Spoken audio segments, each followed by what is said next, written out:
নমস্কাৰ বন্ধু-বান্ধৱীসকল, মোৰ ফালৰ পৰা সকলোকে নমস্কাৰ জনালোঁ। মই আহিছোঁ আপোনালোকৰ মাজলৈ অন্য এটি ভিডিঅ' লৈ। চাওকচোন ভিডিঅ'টো কেনেধৰণে আৰম্ভ কৰিলোঁ। ভগৱানৰ আশীৰ্বাদত মই এটি ল'ৰা সন্তানৰ মাতৃ হ'লোঁ কলিকতাতে। এয়া আমাৰ বেলকনিৰ এটি ভিউ।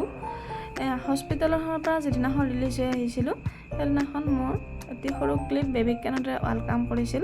বৰ বিশেষ একো নাই বাৰু। বেবীক আমাৰ যেনেদৰে গাঁৱলীয়া পৰিৱেশত ৱেলকাম কৰে তেনেদৰে ৱেলকাম কৰিলে। আমি যিহেতু কলিকতাত আছোঁ, আমাৰ ফ্লেটতে মা দুজনীয়ে ৱেলকাম কৰিছে আৰু বাইদেউ মোৰ লগত আছিল। কলিকতা হস্পিটেলত নাৰ্ছিং হোমবিলাকত কোনো ধৰণৰ ঘৰৰ মানুহ থাকিব নিদিয়ে।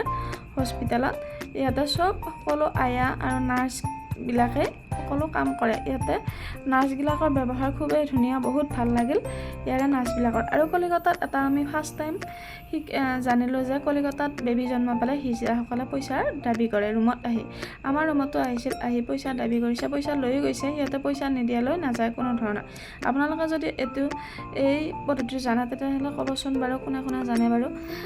আমাৰ বেবী 1 মান্থ কমপ্লিট হৈ গ'ল। কমপ্লিট হোৱাৰ মই এটি চেলিব্ৰেশ্যন সৰুকৈ পাতিলোঁ। চাওকচোন বাৰু ভিডিঅ'টো শেষলৈকে। আৰু বেবী 1 মান্থৰ সৰু সৰু ভিডিঅ' ক্লিপ কেইটামান আগবঢ়াই দিলোঁ। আপোনালোকে ভিডিঅ'টো শেষলৈকে চাব। যদি মোৰ ভিডিঅ'বোৰ চাই ভাল লাগে তেনেহ'লে like, comment, share and subscribe কৰি দিব।